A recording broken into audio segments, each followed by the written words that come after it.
Hello everybody, welcome to your monthly numerology here at Readings at the Round Table. I'm Jennifer.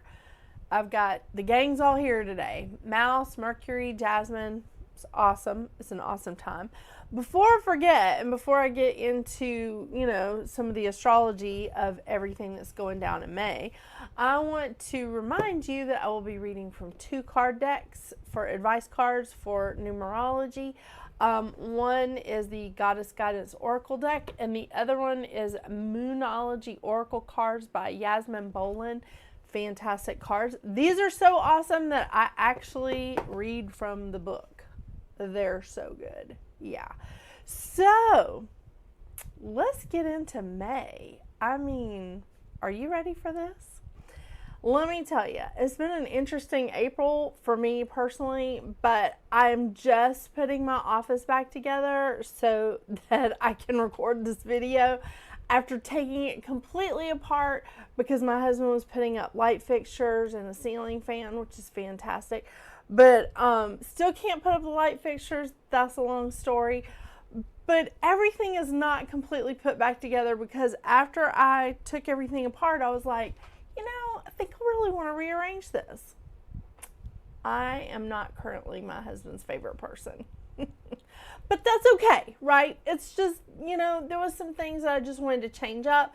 Venus and Mercury were direct, so I thought, whatever. But yeah, I made a huge mess. Huge mess that I'll be cleaning up forever. But I do like tidying up. I do like putting things in their place. So that's what May looks like for me, to be honest with you. But May for all of us, this is fun. It is. It's a good time. So we really start off May with May the 4th be with you on May the 4th. I am a Star Wars fan. I think we've met, right? Also, Pluto goes retrograde on May the 4th and is retrograde until October 13th. On the 5th, of course, we're all celebrating Cinco de Mayo. Love that. On the 10th, Mercury moves into Taurus. Mercury's really moving around a lot this month. We start out the month with Mercury in Aries. Mercury is moving into Taurus on the 10th, and there's another shift yet coming for Mercury. On the 11th, we have the U.S. Mother's Day. On the 12th, we have the full moon in Scorpio that hits its peak at 12:56 p.m. Eastern Standard Time. On the 20th, we have the sun moving into Gemini.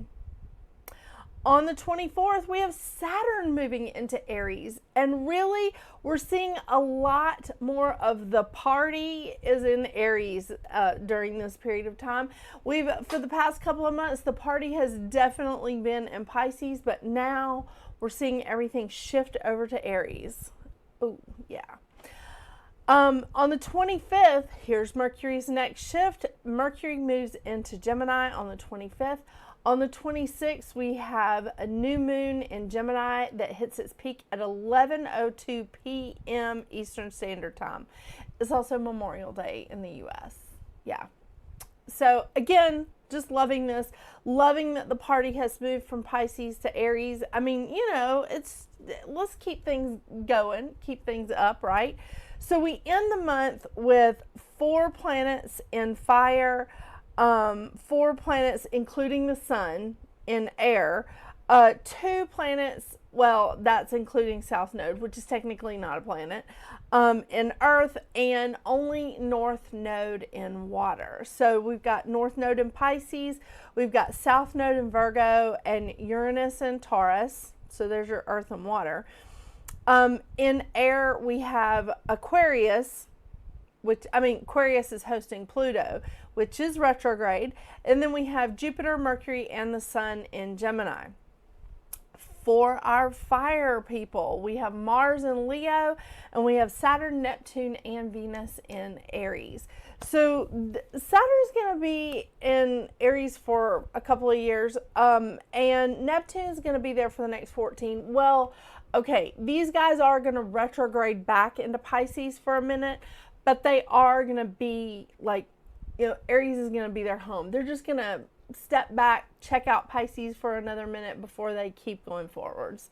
I know, later this year, because I think Neptune doesn't go retrograde until June, July, maybe July or into June. I'll have to look it up. But, you know, we're getting closer to July every day. I'm so much fun. Oh my gosh. Okay, so I want to talk to you about the crystal of the month that I have chosen. So the crystal of the month is technically not a crystal, it's amber. And amber is a fossilized tree resin, typically like honey yellow or orange, but it also can be white, red, blue, green, or black. And blue is the most rare. Now, I am wearing my amber necklace. This has like several different colors in it. This is technically black. Here's the more red. This is the like honey orange color. And this, I believe, is considered the white. I don't think it's considered the green. But, some of you crystal lovers, you can correct me on this. That's fine with me. Please correct me when I'm wrong. So I've got several specimens here. I've got raw, polished, zebra, a zebra amber. I even have like an amber with like, I do believe that this was kind of put here, but it's so gorgeous. I had to show it to you. It is a moth in amber. Love it. So I do have that as an example. I think amber is so fantastic because it cleanses and absorbs negative energy, which makes it fantastic for Reiki healers, for Reiki practitioners, because it keeps them from, it keeps the practitioner from absorbing the energy that they are clearing off of their clients. It's fantastic. So amber does absorb negative energy. It's supposed to help stimulate the body's natural healing process. Ancient times, or even just metaphysical people, spiritual people, believe that amber draws disease from the body, and it also helps absorb pain. Fantastic. This is a wonderful crystal for protection.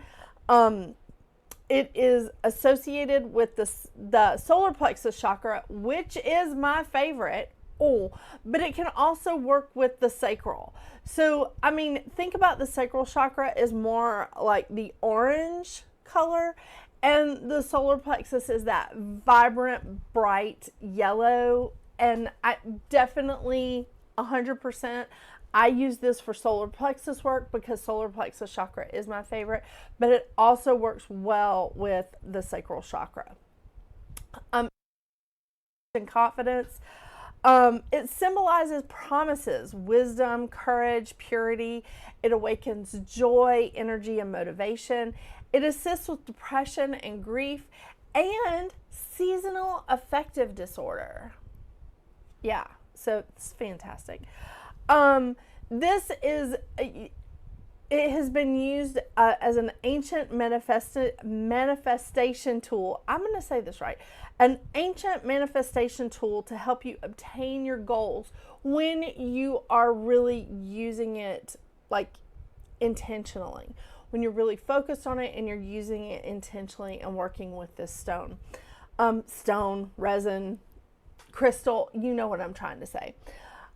Historically, now I love this. All right. Historically, this was given to babies to help with teething. I've seen them tons, like on kids now. They're teething necklaces, but they're made of amber. They're amber beads. I love that. It was used to ward off the Black Death. Very interesting. And the ancient Chinese believed that when tigers died, its spirit became amber, and they nicknamed it the soul of the tiger. I just felt like we needed that. Going into May, I don't feel like Pluto being retrograde is like, completely horrible. I don't feel like any retrogrades are completely horrible. However, that Venus and Mercury retrograde combo that we had at the end of March and the beginning of April, that was unpleasant. So I don't know what it was like for the rest of you, but that was unpleasant for me. So I'm not like terribly upset about this Pluto retrograde, but I think that we need a little bit of like oof back in like our lives.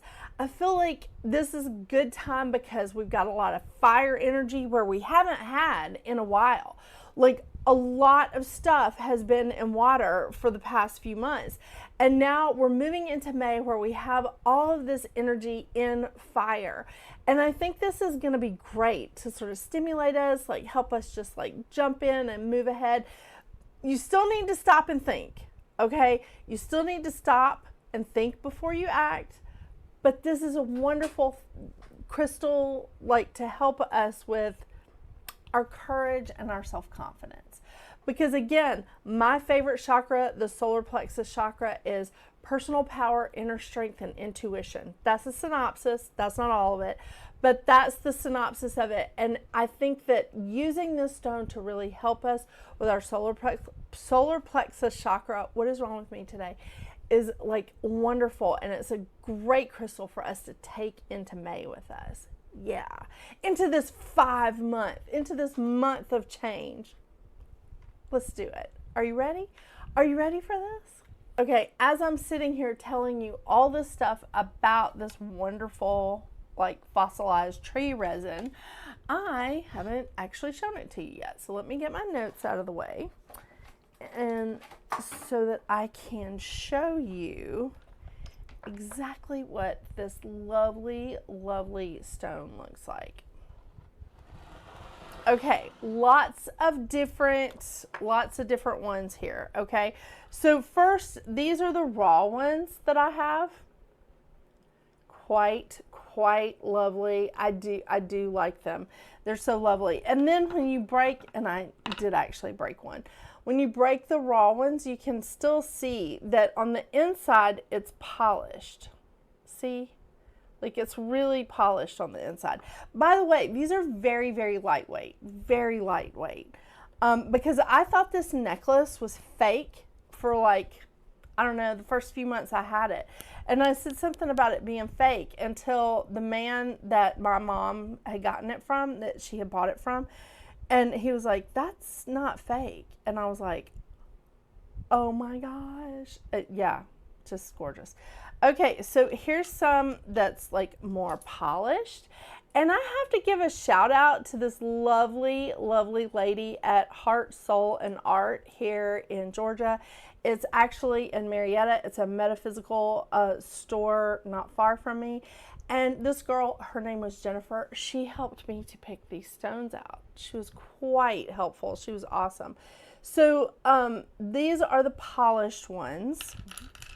This is so beautiful. This is what she introduced me to. This is a zebra. This is a zebra piece of amber. And they had so many different ones of these in the store.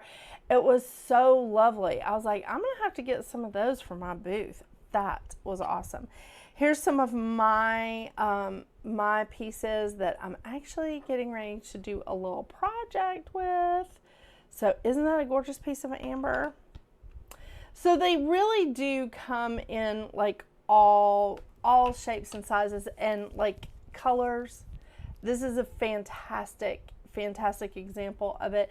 And then again, this, and I have this on my altar. I love this. This is so beautiful, so beautiful. All right, so there's your amber. There is your crystal of the month. So now we can sit back and go, all right, what does May have for your individual numerology?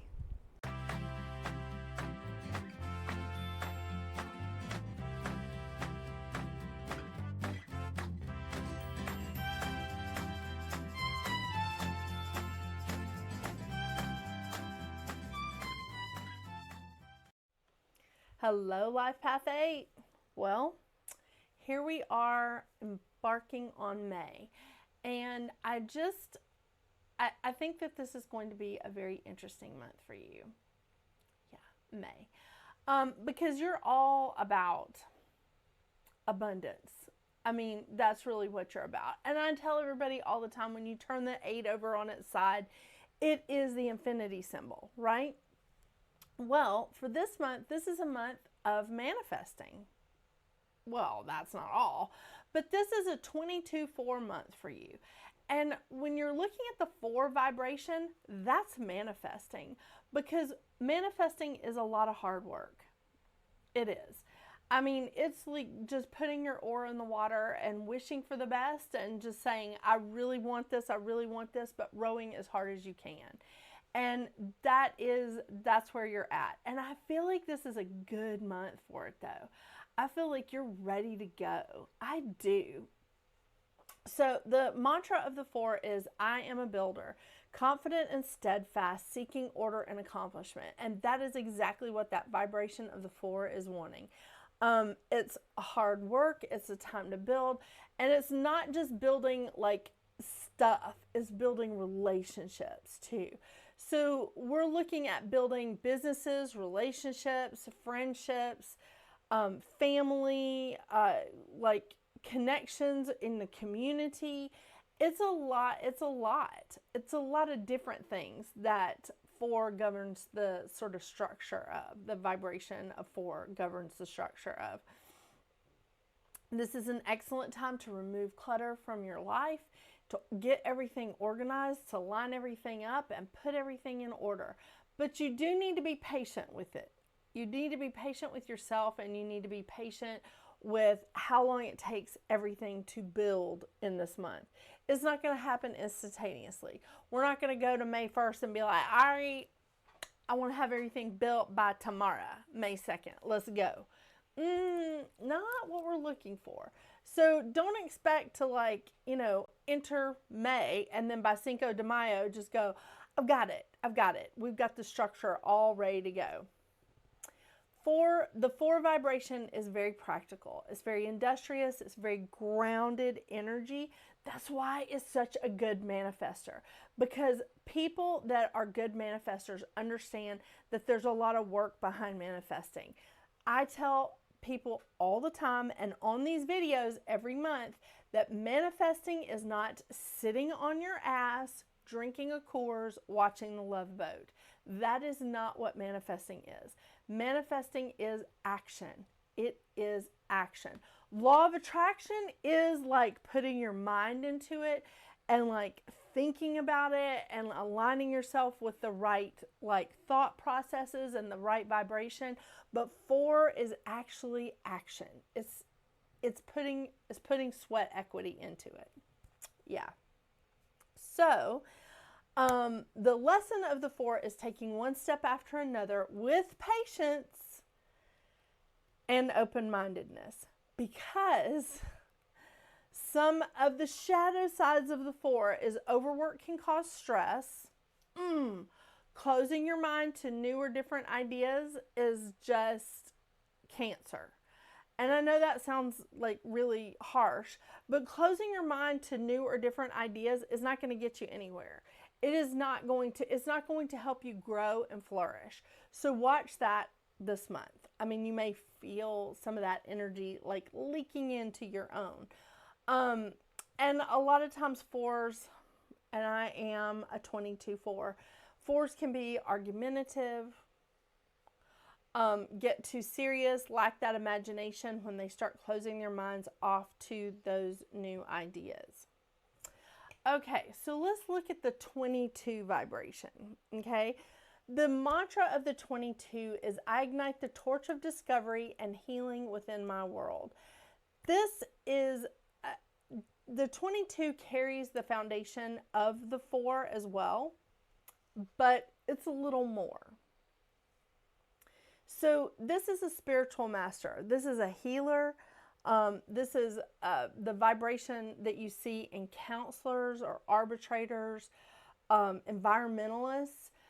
They're looking out for the underdog. They're trying to make sure everybody can like function and heal themselves and work through like problems or traumas or issues. This vibration is highly, highly intuitive. You may even get some more guides during this time, Life Path 8. So just keeping that in mind. But 22 is also very practical. Very practical. A luminary, yes, but also very practical. They try to educate people on the importance of strong bonds in relationships. So it is still, we're looking at the building and strengthening of relationships, just like we see in the vibration of the 4. The lesson of the 22 is to push through procrastinations and feelings of overwhelmment in order to embrace their true life's purpose. So the shadow side of the 22, what we see is procrastination, feeling overwhelmed. I mean, when you look that word up in the dictionary or online, my face is probably next to that word in Wikipedia. Yeah. This vibration can give up easily because they worry too much and they feel like there's too many problems out there. And it's just like, oh my gosh, I can't. I know. So this is a time that you really need to step back and think, and step back and take a break. When you're feeling this energy come in, when you're feeling that procrastination, that overwhelmment come in, when you're feeling like you want to close down, close your mind off to any other ideas because you're just like, I'm tired, I can't do this, because you've overworked yourself into stress. So let me tell you, you are the Energizer Bunny. You are the Energizer Bunny of life paths. You really are. You go gadget. I mean, you are, I know I'm old, but you go. You're ready to go. But the thing is, with some of your shadow sides, is you're trying to fix other people. You're trying to take responsibility off of other people and take it on because you know how things should look. Okay, there's nothing wrong with that, but there is. That's like control, and that's not where you need to be. You may not be driving as much in the month of May. So this is not the time for you to lead with the ego. This is not the time for you to try and fix all of these other people. Not that there's a good time to do that, but don't start feeling responsible for other people's choices when you're already like sitting back and going, oh my gosh, there's a lot to do. There's a lot to do. Because a lot of people, when they're in a 22-4 month, they start really realizing how much there is to do, how much there is to accomplish. Whether it's in their home life, their family, their business partnerships, their businesses in general. So I just want you to be aware of that, like as we're moving into May. Yeah. So the biggest thing, and I really want to emphasize this, taking on responsibility for other people's choices is not helping them. This is a wonderful time to bring in that vibration of the 22 and counsel them. Be a good friend to them. Help them understand how to work through these issues. Help them to like heal themselves and work through their traumas and work through like some of their responsibilities. It's a good time, because what you do is you see the best in others. You love to set an example of self-empowerment. That is honestly, this vibration of the 22-4 is going to help you do that. It is absolutely going to help you do that. I love it. I love it. And you know, that Life Path 8 is all about karma. You reap what you sow, don't you?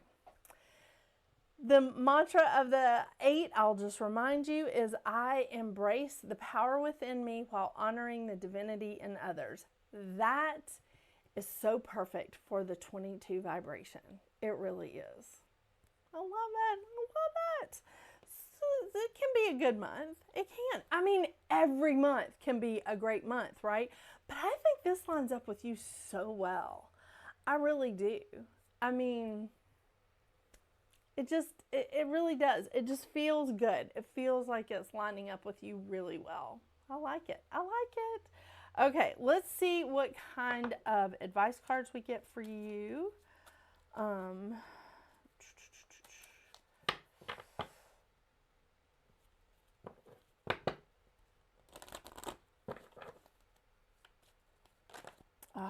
Like flipping cards out. Well, I wonder if that one flipped out. Let's just see. Okay, we'll go with that. Pelly. Divine passion. Be honest with yourself. What is your heart's true desire? That's manifesting. This card jumped out, so I'm going to take it. I'm going to take it for you. Yeah, I'm going to accept that for you. Divine passion. What's your heart's true desire? Be honest with yourself.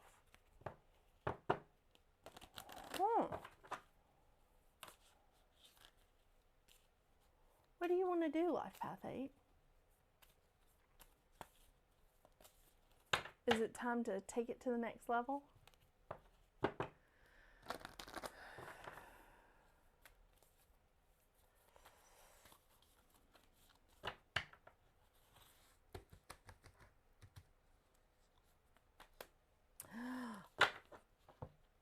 Oh my gosh. Cardinal moon, be bold and make the first move. Okay. Okay. And I'm having a hard time with the headband and my glasses today. And I've put my fingerprints all over them. Okay. Be bold and make the first move.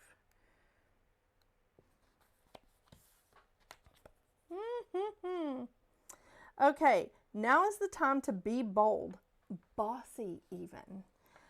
Take matters into your own hands. Cardinal signs are powerful and self-starting.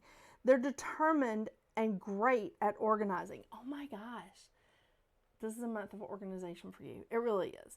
Drawing this card strongly suggests that you're going to need to be all of those things to get your ideal resolution or position in the situation you're asking about. This card may challenge you on how strongly you really want something.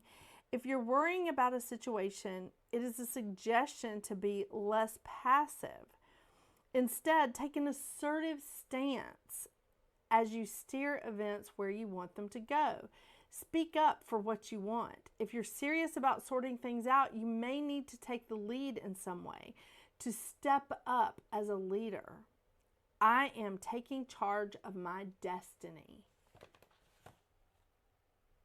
I love it. I love it. Take charge of your destiny. Do not accept responsibility for other people's decisions. Show them the example of self-empowerment. Be a counselor, be a friend to them, and keep going. It's a good time to manifest. It's a good time to manifest. Love it, love it, love it.